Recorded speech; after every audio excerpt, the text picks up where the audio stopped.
Okay, good morning, good afternoon, and good evening, depending upon wherever you are. My name is Rajiv Behel, and I am the newborn unit head in the World Health Organization, Geneva. And it is my great pleasure to welcome you all to this webinar. I just want to say two things before I hand over to the moderator for today's session. One is that I am already seeing some of you are writing your introductions in the chat box. That would be great. Please do write your affiliation and the country, etc. So some of you are just saying hello from Malawi, etc. It would be really nice if you write your full name, your designation, affiliation, etc. because this will help us. We can record this and we will be able to keep a record of all those who attended this webinar. So thank you very much for doing that. The second task that I have is to introduce the moderator of today's session, who is going to be Dr. Jana Patterson. Many of you would know Jana, but she's the head of the international work in the American Academy of Pediatrics. And she's well known. She was earlier in the Bill and Melinda Gates Foundation, and AAP is a close partner in this, along with several others who have worked on the essential newborn care course revisions. And we have great pleasure that we are here today on its launch. Over to you, Jana, to take us through the session. Thank you so much, Rajiv. It's really a pleasure to be here with so many people today. Over 300 people have joined us, and as you can see from the speaker panel, I think it really reflects all of the different inputs and efforts that have gone into the development of this new curriculum. So without further ado, let me introduce Dr. Anshu Banerjee, the Director of the Department of Maternal, Newborn, Child, Adolescent Health and Aging at the World Health Organization in Geneva, to kick us off. Over to you, Anshu. Thank you very much, Anna, and also thank you very much, Rajiv. I'd like also to welcome all the panelists and participants to this webinar today. And please allow me to set the scene a little bit for this important launch today. First of all, we have the Sustainable Development Goals that call for an end to preventable deaths of newborns, with all countries aiming to have a neonatal mortality rate of 12 or fewer deaths per 1,000 live births by 2030. But we are off track at the moment. Globally, the neonatal mortality rate is 17. And we know that 63 countries are really off track to meet the SDG target for neonatal mortality. And of course, the COVID pandemic has not helped those countries either to make more progress. To end preventable newborn deaths and stillbirths, the Every Newborn Action Plan has been endorsed by 194 countries at the World Health Assembly in 2014. And the ENAP is implementing the WHO quality of care standards and enhances healthcare workers' competencies. And these are two milestones that countries really need to achieve in order to reduce newborn mortality. We know that the first few hours and first few days of life are the most vulnerable period for every newborn. Prematurity, birth asphyxia, sepsis, congenital anomalies, and neonatal pneumonia are leading causes of death. And in 2020, we had 2.4 million newborns who died. And we have also an estimated 50 million babies, that's more than 1 out of 10, that are born preterm. And we've already highlighted that preterm or prematurity is a high cause of mortality. However, more than 3/4 of premature babies survive and thrive when we provide them with feasible, cost-effective care, such as essential care during childbirth, both in the postnatal period as well as, during childbirth and in the postnatal period. We also know that kangaroo mother care is highly cost-effective, and also we should be able to treat every newborn infection with antibiotics. And further, also, we know that midwifery-led care in settings continuity of midwifery-led care in settings where there are effective midwifery services has also been shown to reduce the risk of prematurity by around 24%. So keeping this in mind, we strongly believe that high-quality maternal and newborn healthcare is the right of every child and every pregnant woman everywhere. And therefore, every newborn should have access to primary level care, including immediate care after birth and essential care in the entire newborn period. So what has WHO done so far? So over the last few years, we have launched a series of documents to really support this work. Last year, we came out with the WHO Human Resource Strategies for improving neonatal care. And before that, we had the WHO standards for improving the quality of care for maternal and newborn health, as well as the WHO standards for improving the quality of care for small or sick newborns in health facilities. And we have also updated recently the WHO recommendations on maternal and newborn care for a positive postnatal experience, or the postnatal care guidelines. And later this year, we hope to come out with the recommendations, the evidence-based recommendations in the preterm and low birth weight guidelines. Coming to today, WHO has worked with partners and stakeholders to develop an updated second edition of the Essential Newborn Care course based on the most recent current evidence and also learning on how to improve healthcare competencies. So today we launched the interim version of the Essential Newborn Care course materials and issue a call to action also to field test the course materials. And I'll come to that point later as well.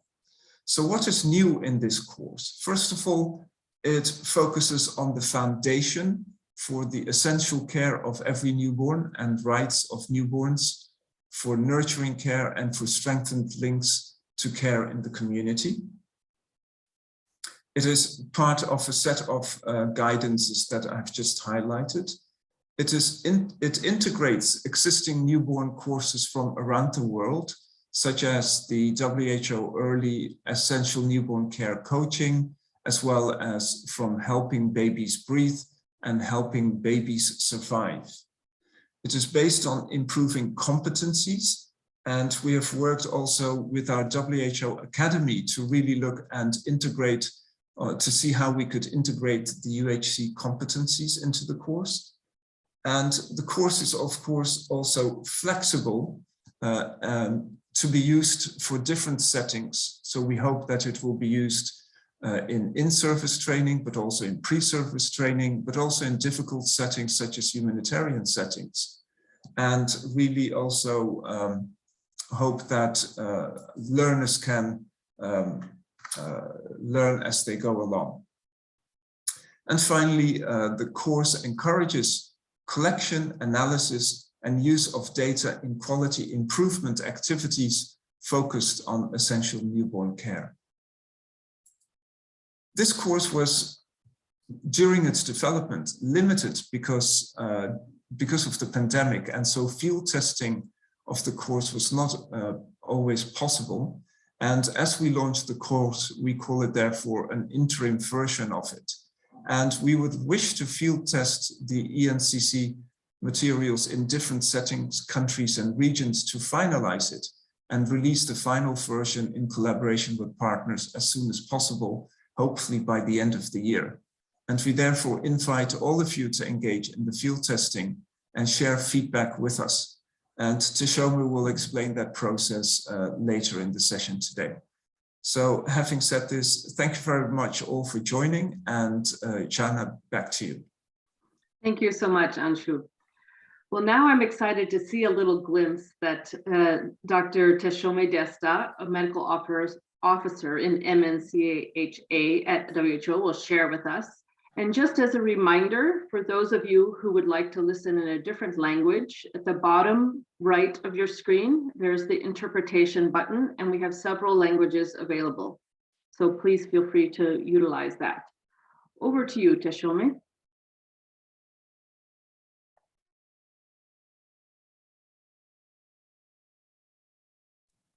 Thank you very much. Good afternoon, good morning, colleagues. This is a very important day for all of us to really achieve this milestone. So I will take you very quickly through the overview of the second edition of Essential Newborn Care course.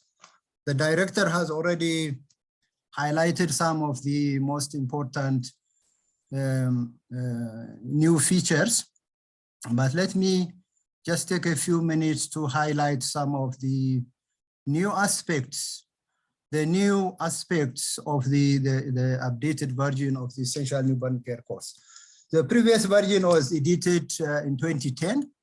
So the current version or the updated version of ENCC is really a competency-based course with many new features, with flexibility to be used both in service and pre-service settings, as well as in humanitarian settings.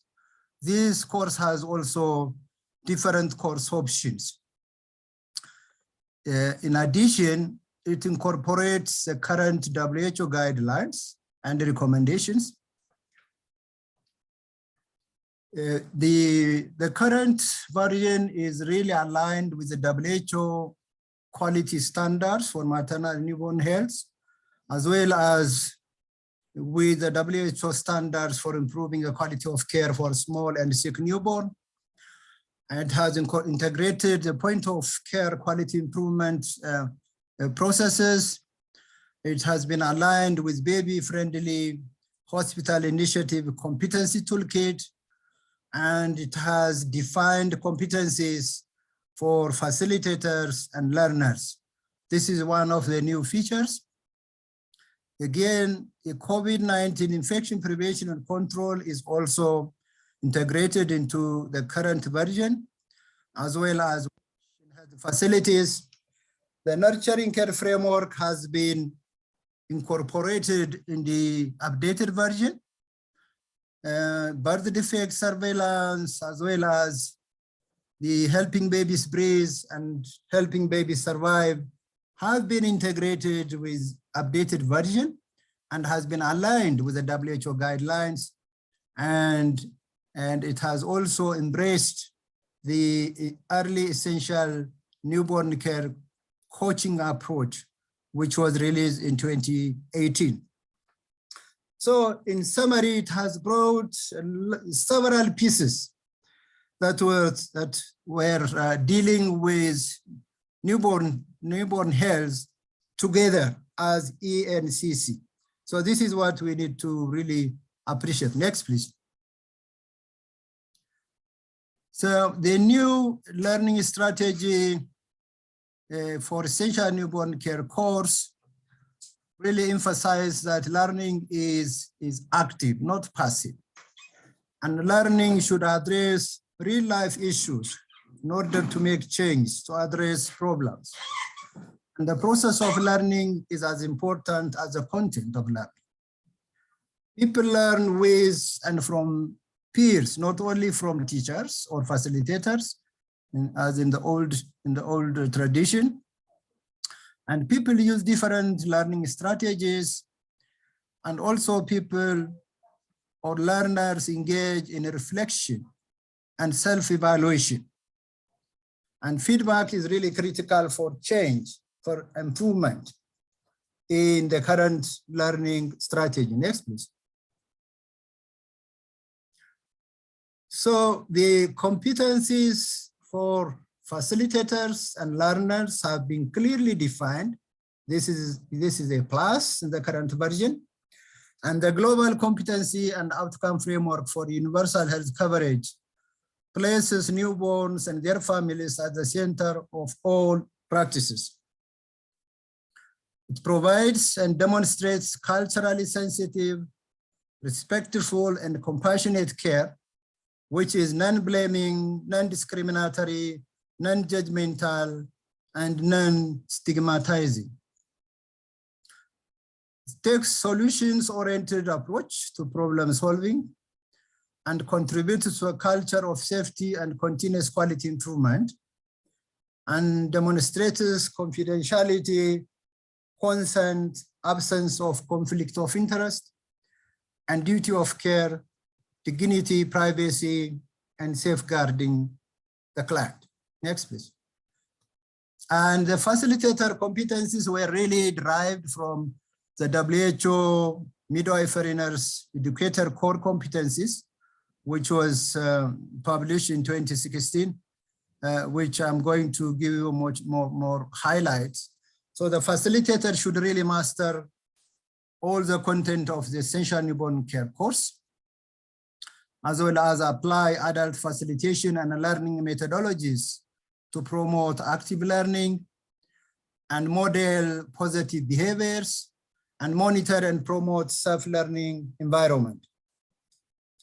The facilitator should adapt and tailor facilitation to learners' needs and based on standardized assessment, which should be administered prior to the beginning of the course, and support learners to apply evaluation, decision-making, and action cycles, promote skills practices for simulations using correct techniques, facilitating self-reflection and peer feedback, which is an important input, and use clinical practice effectively.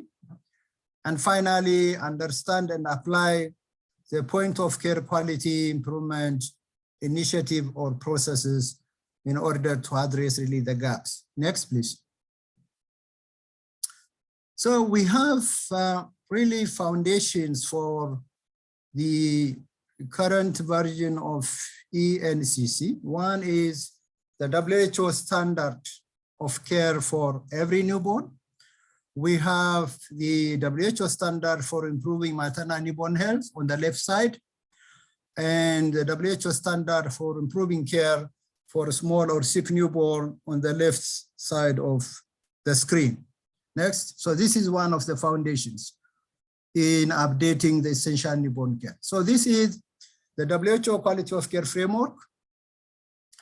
The one on the left is for improving maternal newborn health with 8 standards, 3 on provision of care on the left side with green bar, and 3 on experience of care on the left side with pink bar, and 2 health system standards, 1 on HR, competent health workers, and the last one on essential physical resources. It's a similar standard is formulated for the newborn on the right side.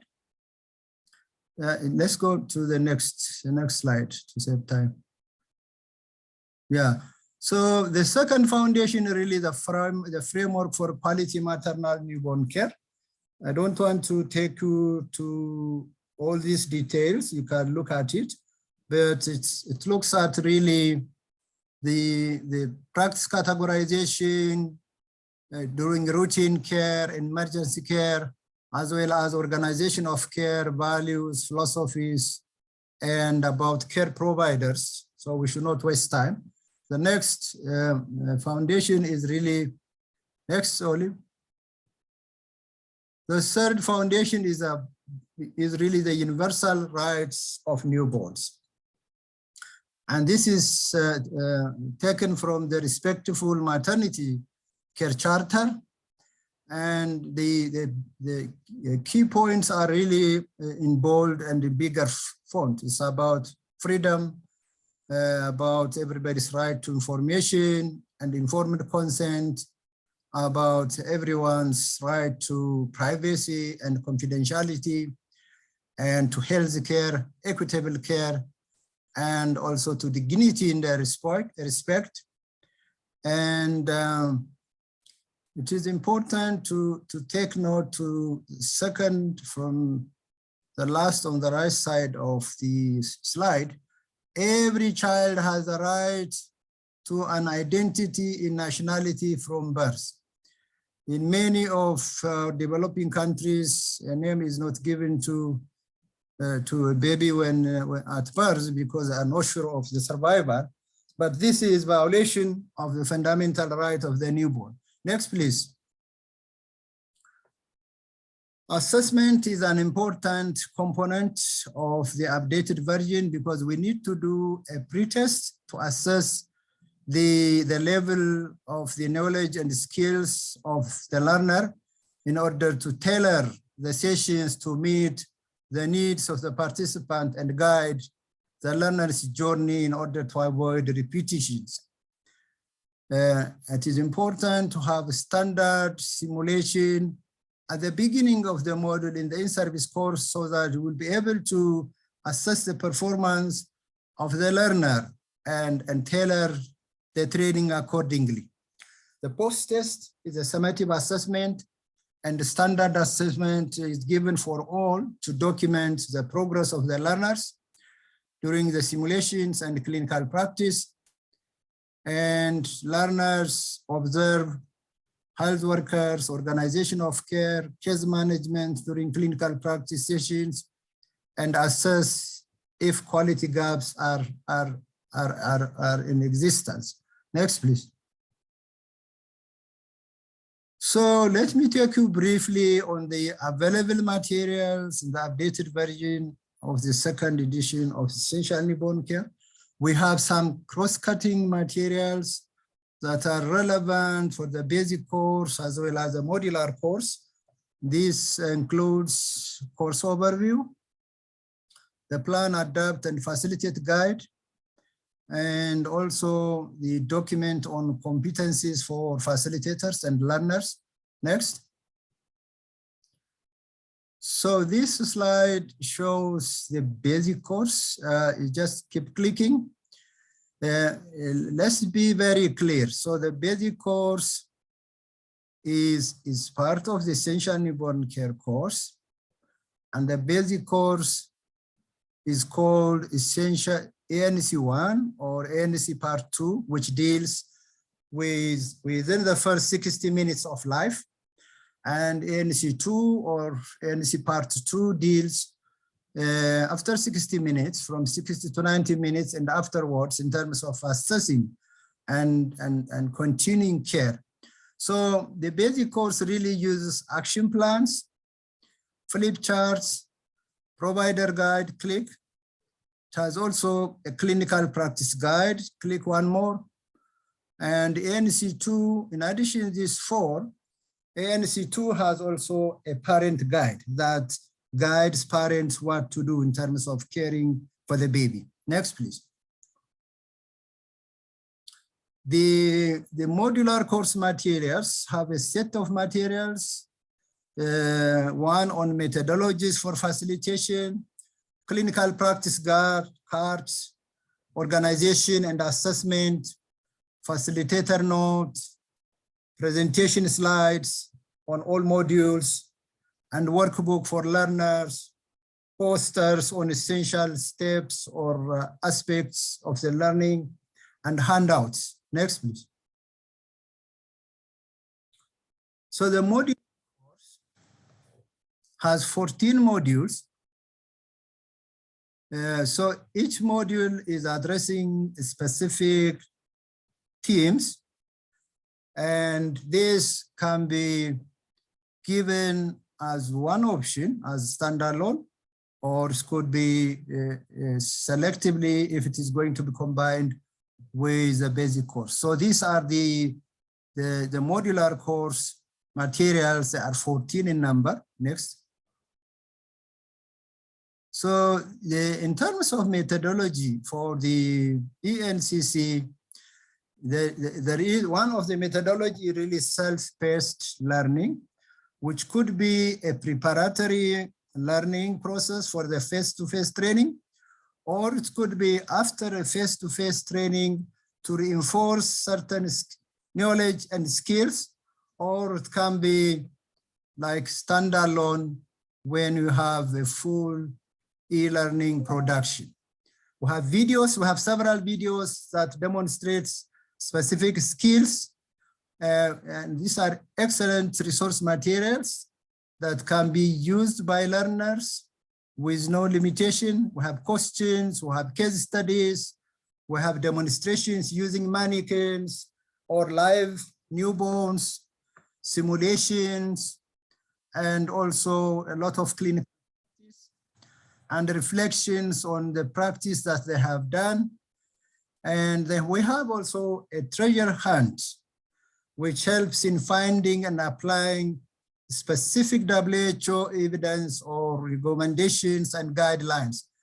Sometimes it becomes a nightmare for learners to find, but the treasure hunt will guide you specifically where to locate the specific recommendations when it comes to specific actions or issues.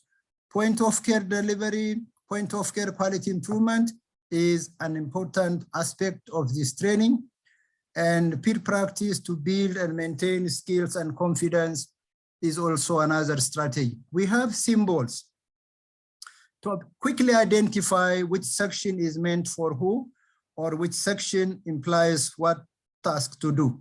So if you can see on the right side of the slide, the blue symbol refers to for pre-service, and the red one for in-service, and like this pink, self-paced learning, and the next one is critical reflection, a video symbol, a symbol for questions, a symbol for case studies, something like green, role play, simulations, clinical practice, treasure hunt, a situation update on the situation of particular issue, a summary, and quality improvement. So the symbols are very useful to identify what to do when you reach at a specific section, or which section is meant for pre-service or in-service. Next, please.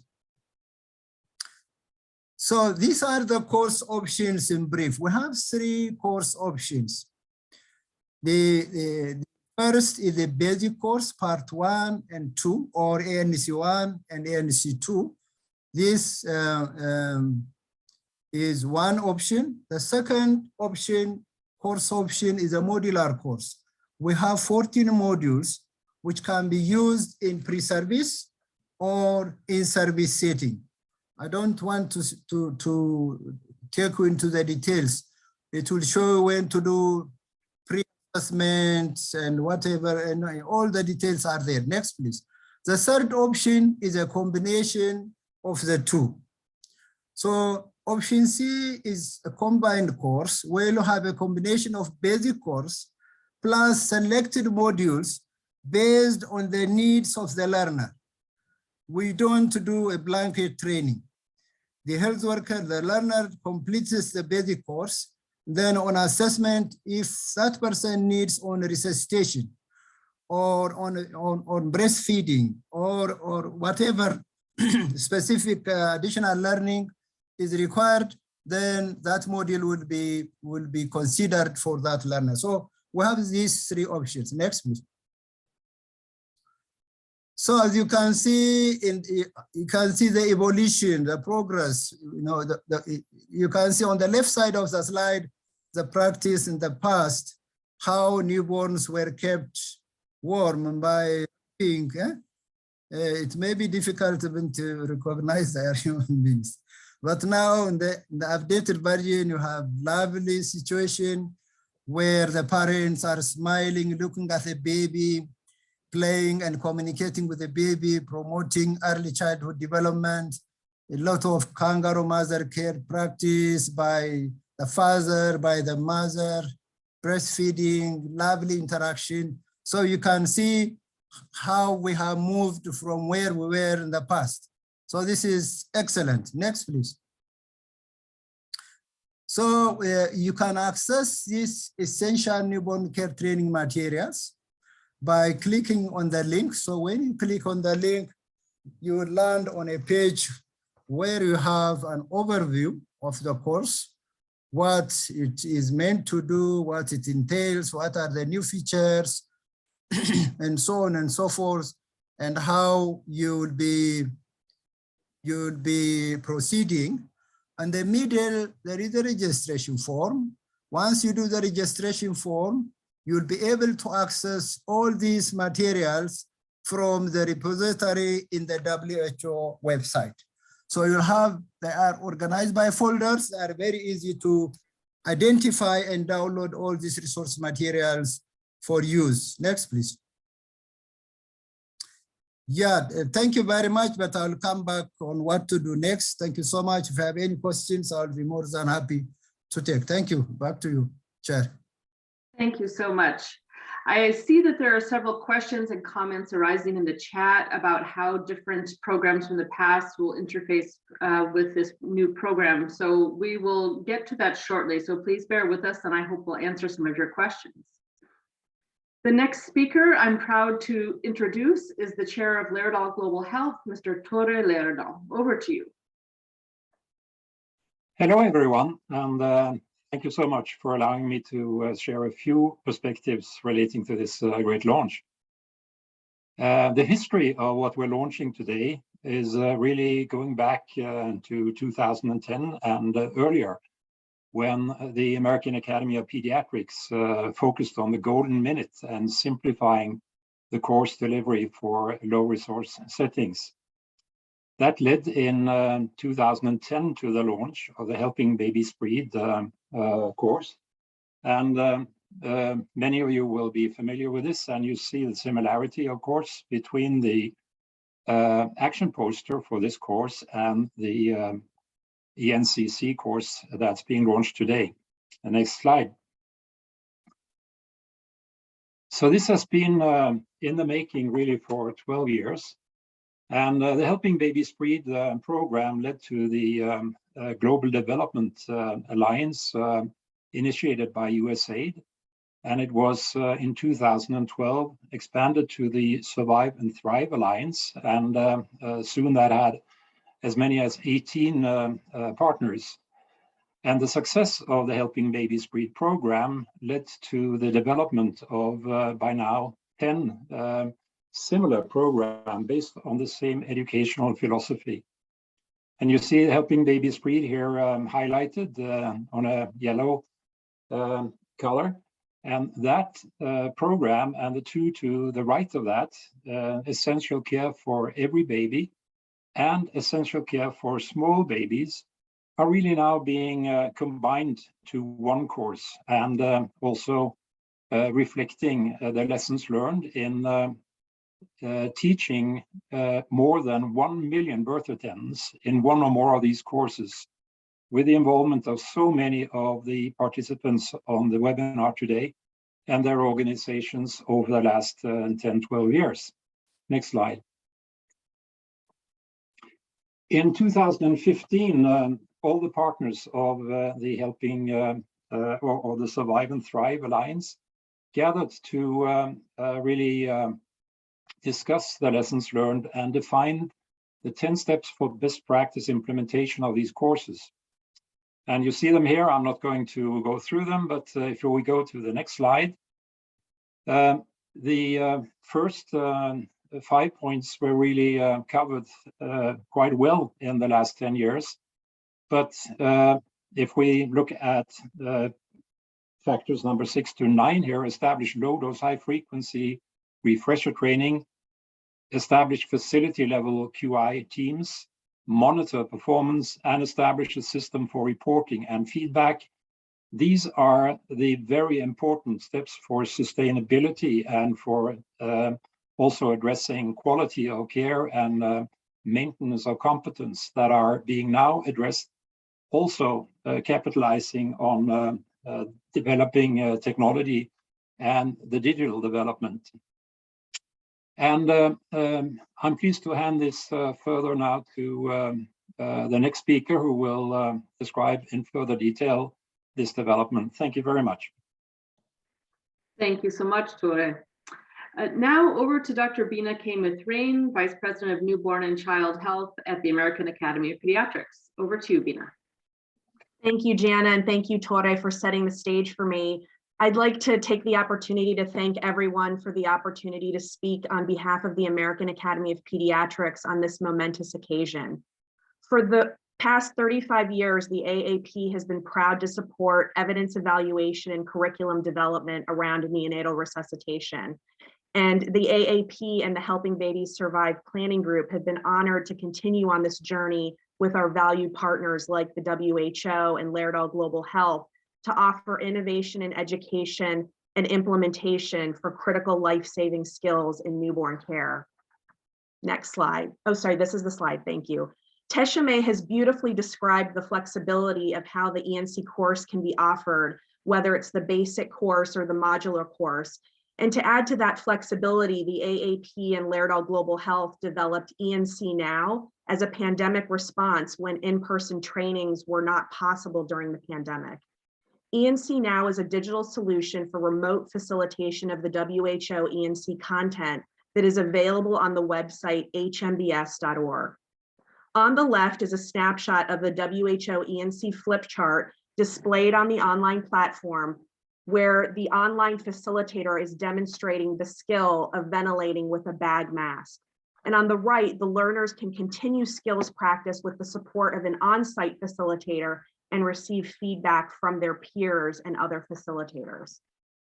Next slide. This slide compares the WHO ENC course and ENC Now. The ENC Now materials are the WHO ENC basic content that can be used for either in-person facilitation or virtually with support given by the online and on-site facilitator. In essence, ENC Now is the digital version of the WHO ENC course. Whereas WHO ENC utilizes the traditional hard copy materials like a flip chart and action plan, the digital course allows for these materials to be enhanced online. And the action plan can be shared via a WhatsApp group for learners to directly access on their phone. And as we saw in the previous slide, hands-on skills practice can continue to be emphasized. Next slide. The Helping Mothers and Babies website, or hmbs.org, is the open access learning portal where you will find the ENC Now course materials, as well as videos, tools for low-dose high-frequency training, tests, and other resources. The WHO ENC basic course materials will also be available for download. And in addition, knowing that the hard work of improving care and health systems extends beyond training itself, the AAP is proud to offer the Customized Mentorship and Implementation Support Package, or CRISP, to complement ENC training and provide further ongoing mentorship and support to really focus on those steps of implementation that Tora mentioned that we really need to move the needle on newborn care. CRISP consists of customized ENC training and then 4 to 6 sessions that are curated for a group of learners depending on their specific needs. Next slide. These additional 4 to 6 sessions may cover topics like program design and planning, program implementation, facilitator development, data collection, and quality improvement, all of which we know are essential activities to support the behavior and health systems changes needed to improve newborn health outcomes. Next slide. In summary, the AAP remains committed to partnering with various stakeholders and implementing organizations to disseminate the ENC materials, whether face-to-face or virtually, to build upon the experience and lessons learned from WHO ENC First Edition and Helping Babies Breathe towards improving the survival and outcomes for newborns around the world. Thank you, and back to you, Jana. Thanks, Pina. Next up is Marzia Lazzarini, who is the director of the WHO Collaborating Center for MCH in Trieste. Over to you, Marzia. Thanks you, Jana. So from our side, first of all, really, we would like to congratulate the WHO and express our sincere appreciation to all people who in the last months did work so hard for the release of this updated interim version. And this is despite many constraints, including but not limiting to the COVID pandemic. Also, I'd like to emphasize this, the new version of the course has been a collaborative effort with many partners involved and has been a great opportunity for mutual learning across institutions and individuals. So this is my opportunity to thank the many partners, such as the Laerdal Foundation and the American Academy of Pediatrics, but also to thank the staff of our unit, of our WHO Collaborating Center, who really did work hard toward this final product. And also to thank many participants from countries. So throughout the 2 preliminary field testing, the first one conducted in Tanzania in 2019, And the second one, it was an online field testing conducted in May last year with facilitators from 4 countries. We were really able to gather a lot of feedback and major inputs from many participants in the African region particularly. And I think this was a major point really, which helped in the co-creation of this new material. For the last 20 years, the WHO Collaborating Center has been using previous version of the course in several countries and regions, and we have experienced in the ground the critical importance of having good training material, which reflect adult, active, learning type of approach, which is interactive, participatory, respectful of people knowledge, and tailored to the local context, with an emphasis on standards of care, but also on human rights, and specifically to patient rights. So we very much welcome this new version of the course, which has been enriched of all the materials, such as demonstrations, simulations, and role plays, which have been designed not only to develop specific skills for newborn care, but also cross-cutting soft skills, such as communication, and importantly, respectful communication. And also there is material such as reflection on practice, clinical cards, and point of care quality improvement materials, which can be used to strengthen practical skills and to drive a quality improvement process. So I really hope that the course can be used in countries and contribute in achieving the SDGs. And as a WHO Collaborating Center, I'd just like to reiterate our commitment to support further initiatives as requested by WHO and other partners to use this course in practice and to optimize this in the future. Thanks, everybody. Thank you so much, Marcia. I think people are really anxious to get started with this program. And so there are been some questions about how do I implement? So if we could come back to you, Tashome, can you help us understand if somebody wants to do a training, do they have to be certified as a trainer?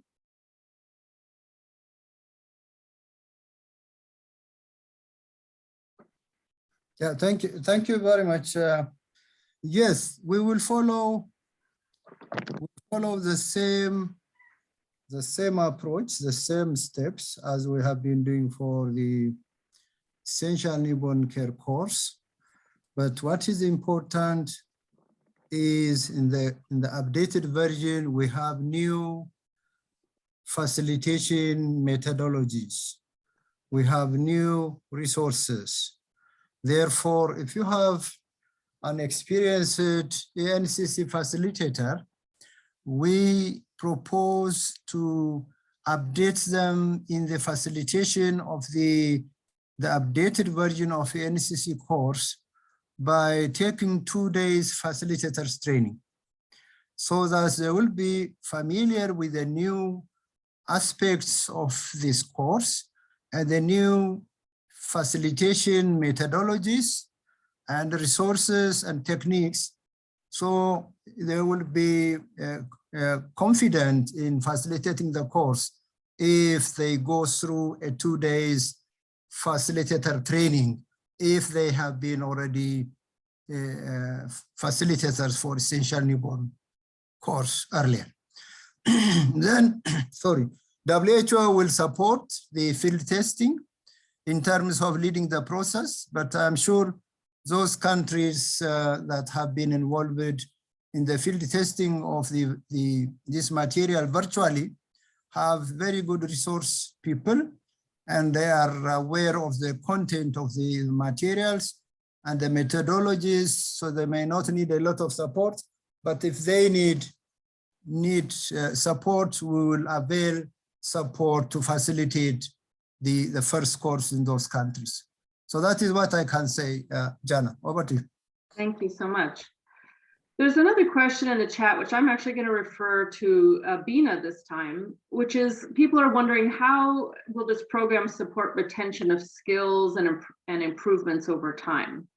So I'm wondering, Bina, if you could speak to that. I know you've been part of this, the development of these materials. Sure, thanks, Jana. I think this is an important lesson learned from our Helping Babies Breathe experience that people forget their skills within weeks of a training. And one of the wonderful resources in the new WHO ENCC course are the clinical practice cards. These are cards that can be used after training to continue to encourage practice. And it's important to continue to emphasize that in any location where these courses are implemented, that there is connection to health ministries that are identifying and troubleshooting a way to create a system for ongoing practice of these skills. Thank you so much. Marcia, did you want to say something? Yeah, I just wanted to add that, I mean, the staff of our unit were really starting developing these cards, and they have been designed in a way that they can be used in different settings and adapted to different settings. And they, after the course, they can be used to refresh the knowledge developed during the course, and also to advance it in the sense of putting it really into practice. So different people in different settings can decide their agenda of the course, but the material is really flexible and also, I think, useful for following up on a first course. Yeah. Mm-hmm. I'd like to come back to you, Tashome. People are asking again, where can they get the materials? Are they downloadable to be printed in countries, or do they need to be purchased and imported? Yeah, like I said, I will come back to this, but like I said, all these materials are in the WHO website. We have a repository. So all the materials are organized by folders: basic course, cross-cutting, modular course. So they are downloadable. We have them in PDF as well. So they can download, they can print and use them for face-to-face training if they don't have any good internet connection and computers to use them online. So they are kind of flexible. They can download them, or they can link to these materials and use the link on their computer in order to access the material. They are downloadable and they can be printed. Thank you.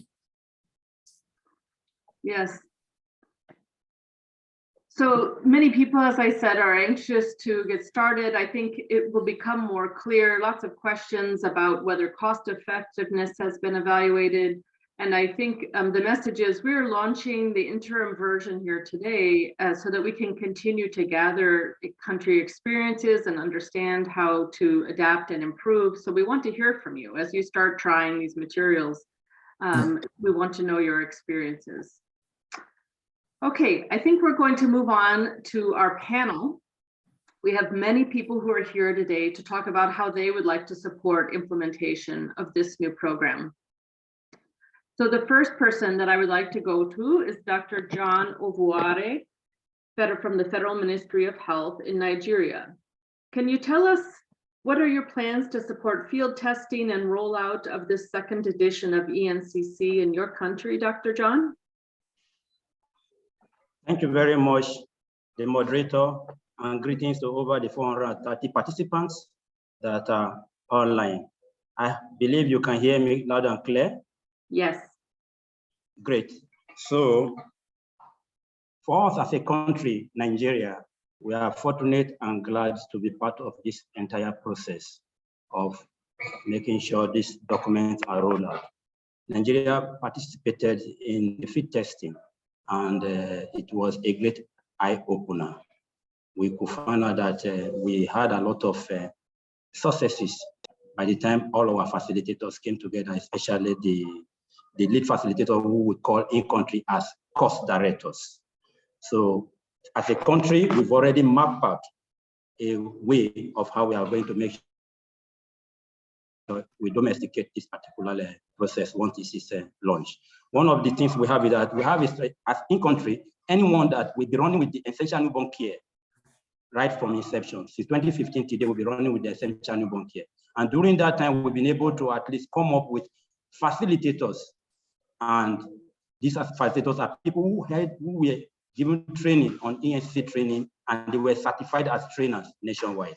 So we have a huge collaboration with the Nigeria Society of Neonatal Medicine, and also have a good collaboration with the Pediatric Association in Nigeria.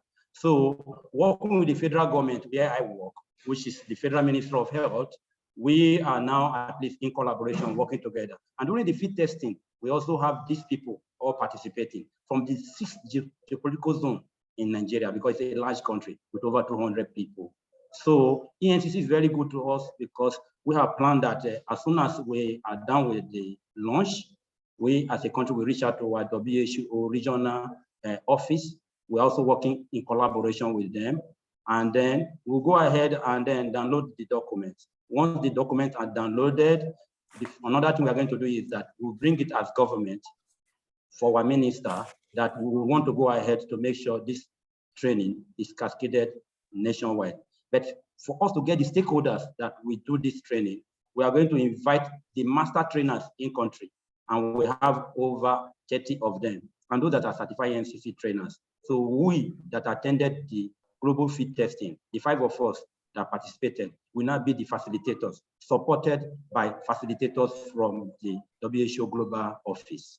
So with this, we'll be able to make sure we domesticate it within a short time. And once it's accepted and done as a country, we'll go ahead and then start piloting it across the 6 geopolitical zones to those that have been trained before, that had the experience of ENCC before.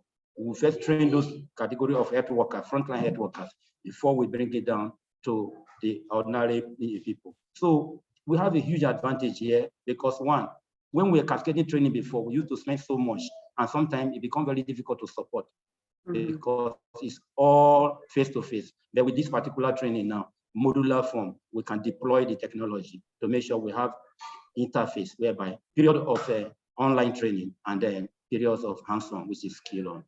Happily, Nigeria will be willing to run with it. Thank you, and over. Thank you. Thank you very much. I know people will be very interested to hear more as things proceed about your experience in Nigeria. Now let's come to Malawi. We have Dr. Queen Dube from the Ministry of Health there. Tell us what ENCC is looking like in Malawi. Thank you very much, Chair. We're excited with the updated version. For Malawi, what we've tried to do over the past 2-3 years is to integrate and so introduce a modular type of approach towards newborn care issues. So that includes essential newborn care, care for the small and sick newborn. We're also thinking about having modules for follow-up care. So this comes at the opportune time when we're actually finalizing the revision of that integrated approach. So we're excited. One of the things that we've learned is that many times when you have updated versions like this, it takes quite a bit of time for the pre-service training programs to update their curricula. So we have noted that if you use the modular approach, it's much easier even for pre-service training programs. So we're excited. We will need to sit down and see what is it that needs to be done pre-service, in service, so that we reach as many people as we can within a short period of time. The other thing that is also critical when things are updated like this is really to look at what type of data do we then need to be tracking. Are there things that are new that have an impact on the routine data that we normally collect? Should we be also engaging our data people to include other new indicators? So those are the kind of conversations that we need to have. But also in terms of financing, thinking through the financing part. So quite a number of things that for Malawi, we're excited, and we will try and play around with the different modalities. There are modules, sections within the updated version that you can actually put online. So people can actually go to a particular website and update themselves, really thinking through what's the most efficient way of doing it. Thank you. Thank you so much. And as we think about rolling out in countries, we know we will also need the support of global organizations. So I'd like to go next to Ted Bob Halle-Gabriel, also a physician at UNICEF headquarters. Over to you, Dr. Ted Bob. Thank you, Jana, and good morning, good afternoon, colleagues. So this is a really momentous time, and UNICEF is really proud to have been part of this long journey from updating this material and throughout the genesis of the different modules. So UNICEF will continue partnering with global stakeholders to continue advocating for the adoption, implementation of quality training through the national training curriculums and through the national system, so that we have, continuity of care, not, fragmented. And by having this integrated training material, will ensure that will prevent fragmentation and high cost of training. So UNICEF will continue our global partnership and coordination with key partners. And also, as some of our regional office has been part of this genesis, notably, our Eastern and Pacific regional office, really partnering with the earlier version of these training materials, and later on also our Eastern and Southern regional office. Some of my colleagues are in attendance here who have been part of the pre-testing of this material, who will be key in continuing supporting regional and country offices to ensure a timely and expedited pre-testing of this material, and also adoption is ensured. We believe that it is key that we have this integrated training material to ensure quality, competency of health workers, so that we ensure newborns not only survive, but also they thrive. And this is, we believe, this is key to achieve SDGs, not only in averting days, but also ensuring that newborns thrive, that we ensure also quality care is provided. And as I said, again, I will reiterate that UNICEF is committed to be an important partner in ensuring this is a reality, not only, a training material that is uploaded, but a reality that makes change in the way service is delivered for newborns. Over to you, Jana. Thank you so much. And we know that USAID has been a big supporter of a lot of the earlier versions and contributing programs to ENCC. So I'd like to ask Dr. Leah Greenspan, Senior Advisor at USAID, for how USAID will be able to support the second edition rollout of ENCC. Over to you. Thank you so much, and thank you, Jana, and everyone else for inviting me to participate in this esteemed panel on behalf of USAID, as well as for all the work that everyone on this webinar has done on behalf of newborns around the world. All countries have committed to reaching the SDGs to reduce neonatal mortality to less than 12 per 1,000 live births. But we are all too aware that 2030 is 8 years away, and 61 countries will need to accelerate progress to reach the target, and 53 countries will need to more than double their current rate of decline to get there on time. For USAID's 25 priority countries, only 3 countries are on target to reach these goals: Rwanda, Indonesia, and Bangladesh. Essential newborn care has been mainstreamed in every MCHN program across the globe for the past 20 years. But as everyone else has pointed out, more work needs to be done to improve the quality of care during delivery and around the time of birth.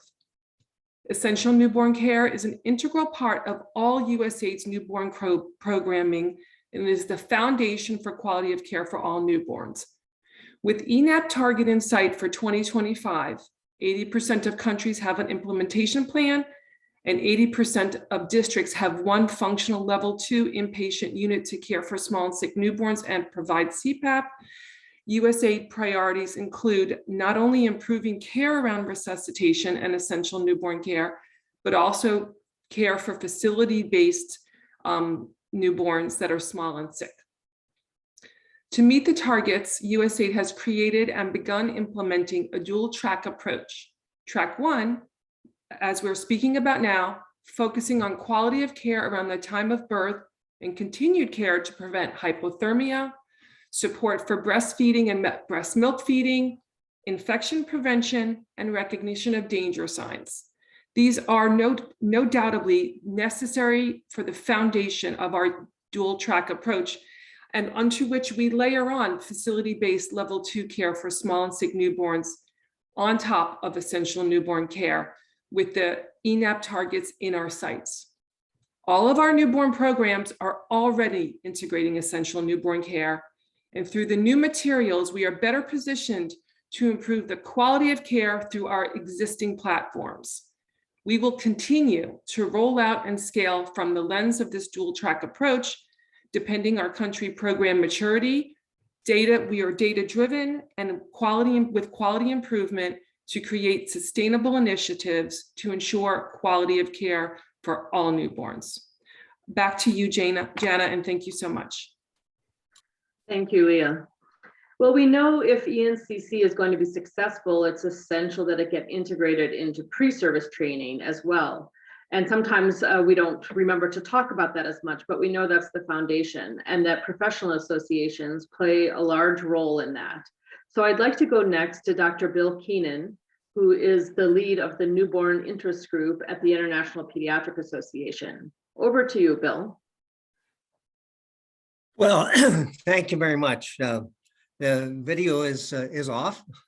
So I just want to congratulate with enthusiasm the WHO's leadership in this area, been essential, and really looking forward to the progress that we can make. Queen, John, Ted, Bob, and Leah all made really important parts that we're going to have to keep integrated throughout this. This convergence includes the professional societies, conversations with COIN and ICM, FIGO, IPA, all support the direction and the accomplishments that we're planning on. So part of that integration is going to include the organizations that have been cited here, but Save the Children would be one of those. The way in which this all comes together is totally supportive of the plans for the rollout of every newborn action plan, as well as the care of the small and sick baby that will really be part of our future in every country. The professional society experience, I think, points out something that we're all dedicated to, everybody on this call, and that's the mutual support, cooperation across broad areas, and how we would move this together. So our big challenges are implementation, but also sustaining programs and then learning as we go along to improve. So quality improvement is going to be integrated into this very tightly. And we're looking forward to all of that in our common future.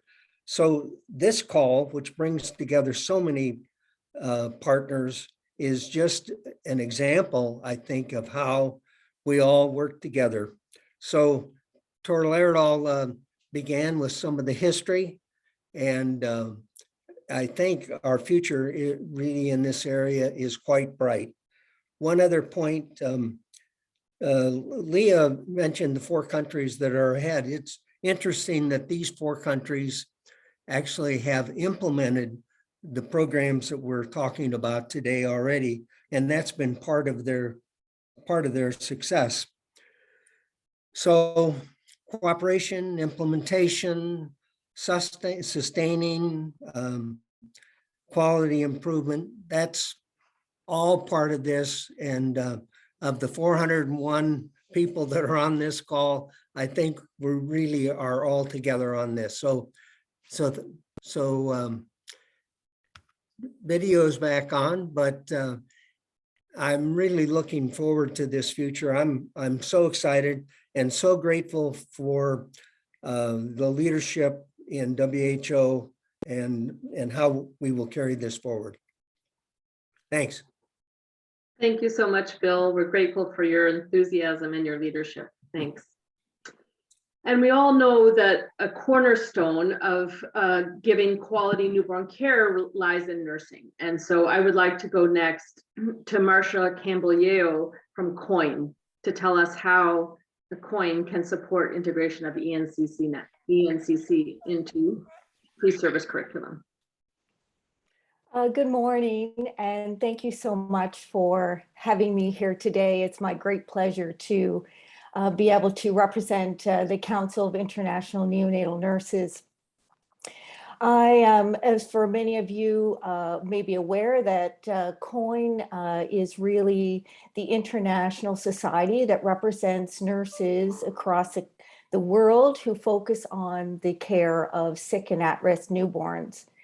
What we've heard today with the Essential Newborn Care Integrated Program is so well aligned with our mandate, which reflects standardized education, nursing competencies, quality improvement, really improving nursing leadership and a sustainable workforce. Given this alignment, COIN has been actively utilizing the initial resources of the ENCC and have been involved in the revisions and are so excited with moving forward to implementing this. So how can we do that? Well, because of our strong links and networks globally with both societies and neonatal groups in country, we've been able to have and assist with regional workshops, help with in training and pre-service, as well as on an international spectrum, looking towards consistent standardized practice for neonatal nurses. So we are so excited to be able to continue with this with the ENCC new integrated work. And through COVID, we've also been able to greatly expand on our virtual space, our social media and web presence, in which has been easily accessible for nurses around the world. And we utilize this as well to promote the ENCC documents and resources. I think one of the strengths of COIN is that we really are focusing and targeting on frontline nurses, many of whom really are the key and backbone to the provision of this care. And we will continue to utilize these materials, not only for standardized education, but really as a foundation for helping to provide and mentor nurses across the world for leadership, for quality improvement initiatives, et cetera, to move forward and improve health outcomes. Lastly, we also within COIN have had very, very strong leadership and networks with families and parent partners. And I think leveraging this will also help with leveraging and moving forward and promoting these products. So on a personal note, before I end, I was at the beginning myself. I've taught in, I think, over a dozen countries, been at the beginning of the formation of the Helping Babies Survive and the revisions of these products, and so excited, so proud of all the work that everybody's done, and just really looking forward to what this is going to mean for families and newborns globally in the world moving forward. So thank you again. Thank you so much, Marsha. I'm glad you're here. And we know that, of course, midwives are a key component of implementing solid care for mothers and newborns and are at the intersection of nursing, pediatrics, obstetrics, So tell us, please, Erin Ryan from the International Confederation of Midwives, what will midwives be doing to integrate this into pre-service training? Hi, Jana, thank you so much. I'm really happy to be here, and huge congratulations to the WHO, because this is an incredible resource created during a really challenging time. ICM is delighted to see this version of the Essential Newborn Care course, as healthcare providers need to be competent in best practice if we are really to reduce newborn mortality. I remember in my own training that a teacher told me if I wanted to be competent in a skill, that I had to practice it 100 times. And it is programs like this Essential Early Newborn Care course that are going to offer the opportunity to practice and master our skills. ICM has identified a few opportunities for implementing the Essential Newborn Care course. The newborn care competencies or skills are reflected in the ICM Competencies for Midwife Practice of 2019. And ICM is collaborating with UNFPA to use these competencies to create a program guide and sample curriculum for pre-service midwife education. This flexible and adaptable curriculum incorporates WHO guidelines, publications, and it will incorporate this second edition of the newborn care course. Schools can use this guide and curriculum to create or update their curriculums. And the sample curriculum will be published this September. As it has been mentioned, when we're talking about pre-service education, we need to go beyond thinking about just this curriculum, and we need to include trainers and faculty.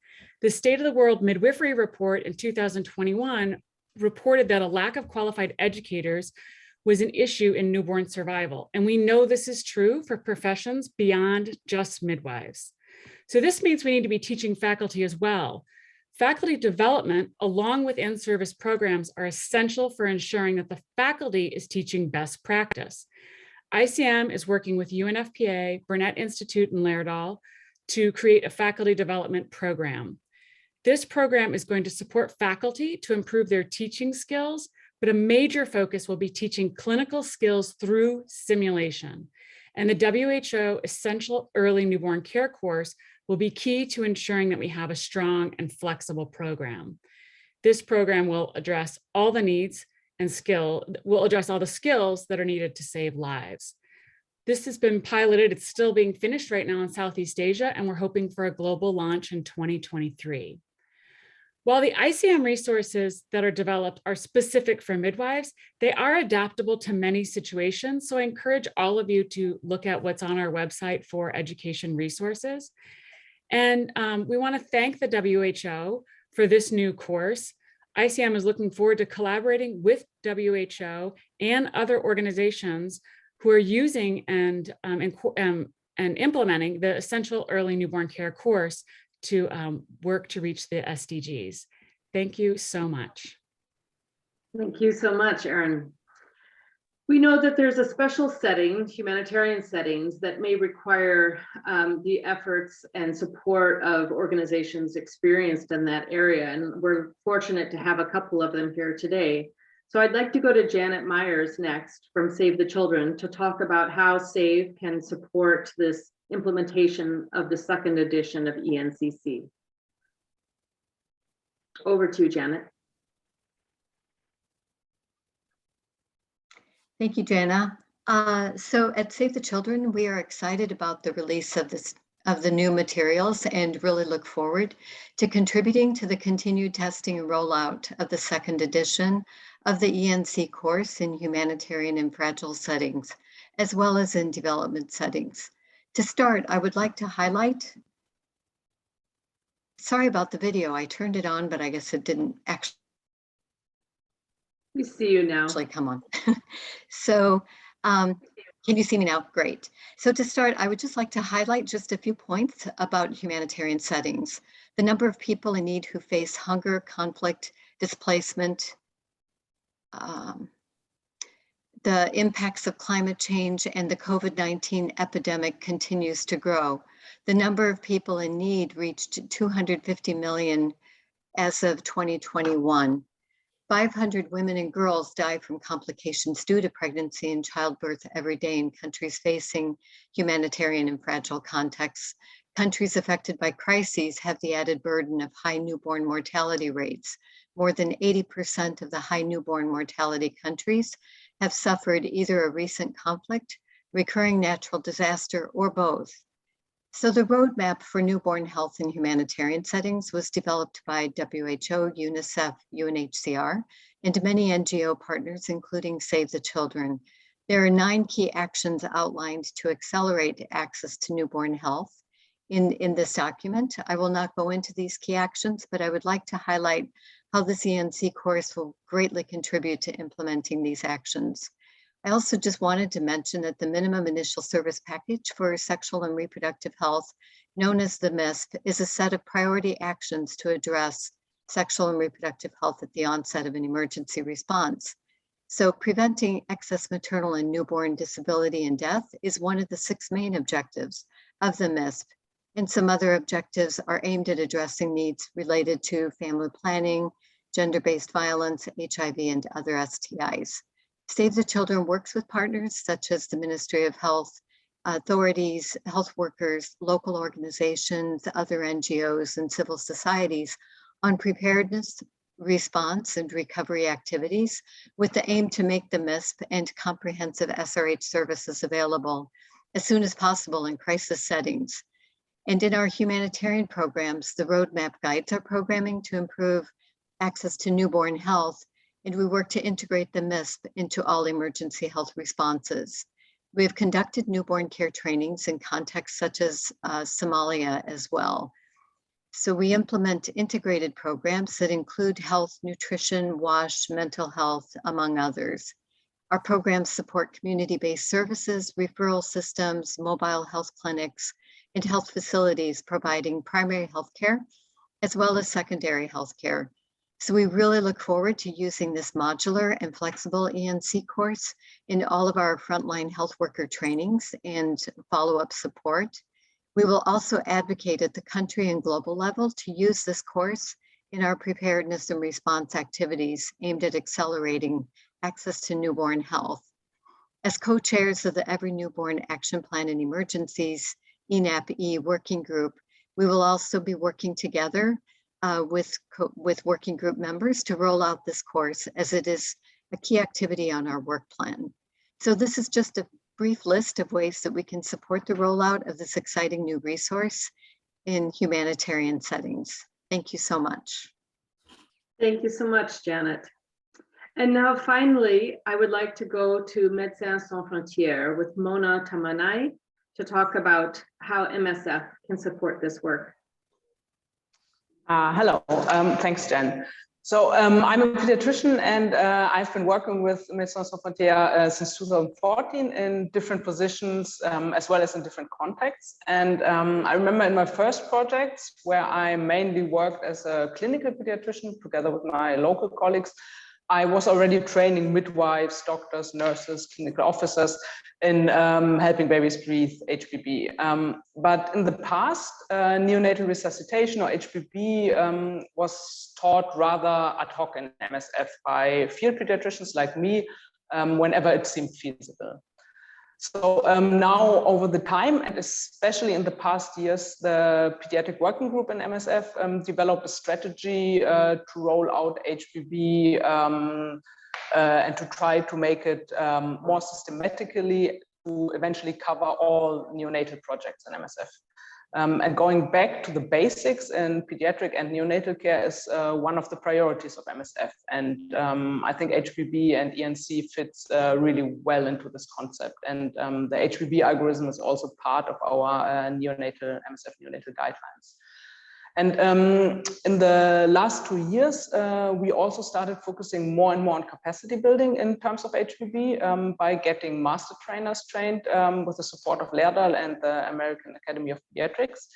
And during my time as a pediatric advisor for the Spanish section of MSF, I supported then these master trainers to then eventually train remotely local staff, for example, in Bangladesh or Niger, with the support of on-site facilitators who were mostly pediatricians who were not trained in HPB or ENC. And we also conducted remote facilitator trainings to train local staff that will then be able to facilitate face-to-face trainings in the project, so that eventually, ideally, all the staff taking care of newborns and MSF projects will be trained in HPB and ENC. And additionally, MSF also has flying pediatric trainers who go to different projects, giving standardized pediatric trainings that are adapted to field needs. And these trainings also include HPB and ENC. Right now, I'm in Sierra Leone as a pediatric learning and development manager. And 2 months ago, I had the pleasure to give the ENC Now training face-to-face to participants who were attending the obstetric emergency training also. And I could use the slide deck from the HMBS homepage. And this was actually the first time that a whole day was dedicated to ENC during the also training in MSF. And I really have to say that I really appreciate the amount of material and job aids that are freely available on the HMBS homepage, and especially the adaptability of this material. And now, of course, I'm excited to have also hard copy material, which will make the face-to-face training even probably easier.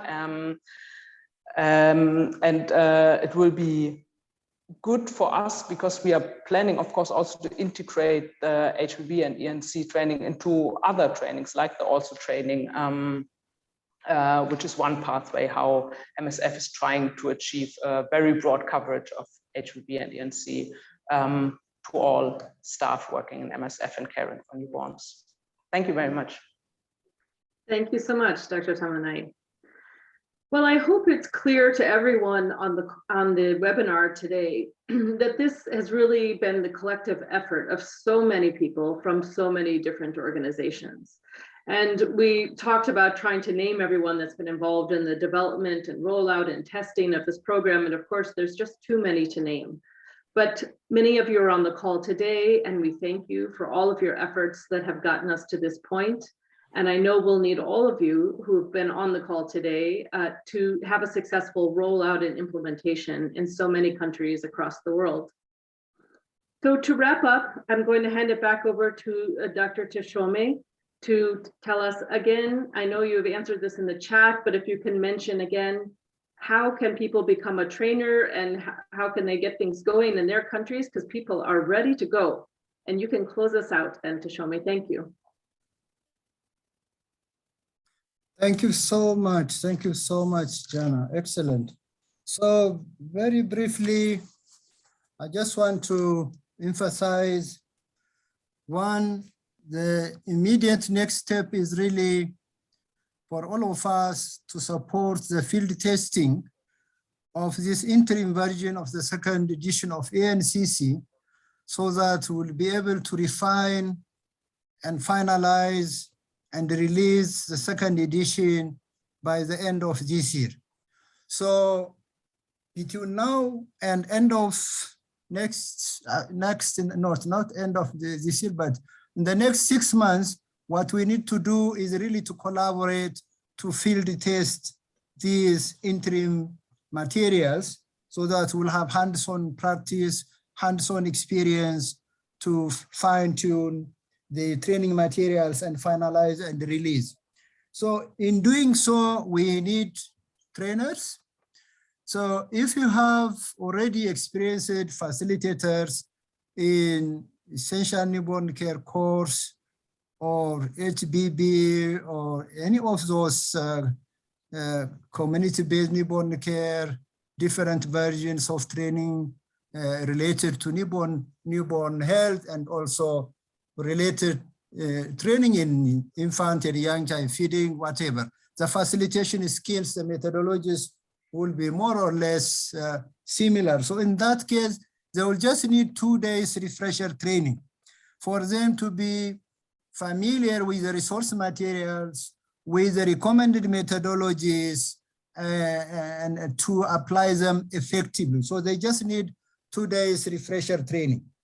But if they have not been facilitators before, and then they will have to undergo a training, a full training, 5 days training on the ENCC materials.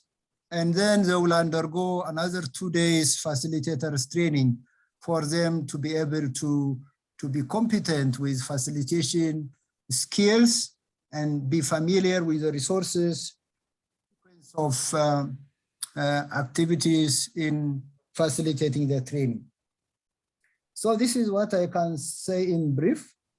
So for those who have been already facilitators of NC course or any of those related with newborn care, they just need about 2 days refresher training. But if they have not been facilitators or they have not taken any course related with newborn care, then it is advisable for them to go through this face-to-face training using this essential newborn care on 5 days, and then followed by another 2 days facilitation training. Yeah, and then the other point I would like to emphasize is let's hold on to country level adaptation and rollout, because in the next 6 months we'll be field testing to finalize the second edition. Once we finalize the second edition by the end of this year, then you will be in the best position to really adapt to your country local context and then cascade the training in your respective countries. So in doing this, we'll continue the partnership, the collaboration, as we have been doing in updating these essential newborn care training materials. Madam Chair, I don't know if I have not responded to some of the questions in the chat, but I'm sure you have filtered the most important ones. The rest we'll try to respond to their comments in the course of the week. So if I can see, yeah, so this is the slide I want to conclude actually. So as we have been saying earlier, the essential newborn care course, the interim version, is already in the WHO website. And this is a link which we have shared in the chat box. So all you need to do is to register, to log into the WHO website, to download the materials you need, the basic course, the modular course, all of them are there. And then conduct the first training, and you'll have a guidance. We have a questionnaire for offline as well as online feedback. So you'll get a guidance on how to document your experience in improving the materials as you conduct the course. So at the end of the course, you would be expected to submit, to complete the questionnaire and submit either using the survey platform, Lime Survey, or using a Word file, which will be easy for us to copy and paste it in Excel and process the data analysis. And then take note that the feedback can be sent up to 30th of September. After that, will be closed. And then in collaboration with partners, we'll review and incorporate your feedback in order to finalize the second edition by the end of this year. Then the final version of the ENCC course will be translated in the UN language and will be disseminated to all regions. And WHO will continue to work with our partners, as we have been doing, to update this course material in terms of supporting really the countries to plan, adapt, and implement the course. This is a major step. We have gone a long way. You know, the journey was really very long. This journey has started in 2017. And then in the middle, COVID came and stalled everything, but we have managed to reach where we have reached. We are really very happy to launch these course materials. But at the end of the day, what matters is really to roll out these training materials in order to improve the knowledge and skills or competencies of health workers, to improve the health care of newborns and also their mothers. So let's continue to join hand Yeah, I think this is the last slide. I would like really to thank, yeah, this one has been already shown. So we have shared the link, and as you really open the link, you will find a landing page where you have an overview, and you will have some highlights on what is new, and also on some answers to frequently asked questions, and then it will lead you to a registration form in order to access all the training materials you want. They are all in the WHO website. So finally, on behalf of WHO, my colleagues, and also the partners that we have been working together in this journey since 2017, I would like to thank each one of you for your excellent partnership, collaboration in the development of this material, in field testing this material. If I mention names, it will not be fair, but some names are very difficult not to mention. They have been working day and night. They know themselves. I didn't say Anne, I didn't say that. So thank you so much. Let's continue this spirit of partnership. And the journey is not completed. The journey should take us to reach the babies and the mothers in the community. So let's forge our partnership in moving forward. The immediate task ahead of us is really to support the field testing in selected countries in pre-service setting, in selected countries in in-service setting, and selected countries and regions in humanitarian settings, so that we will have a hands-on practice and feedback to fine-tune the materials and be able to finalize and release in order to make impact on the quality of service and on the survival of our newborns. I thank you very much. Let's continue working together. Thank you so much, and God bless you. Thank you. Over from my side. Thank you everyone for joining. Take care, and we'll see you in implementation. Bye. Thank you. Everyone. Bye. Bye-bye. Bye-bye. Thank you, everybody, and see you soon. Bye-bye. Bye, everyone. Bye, everyone.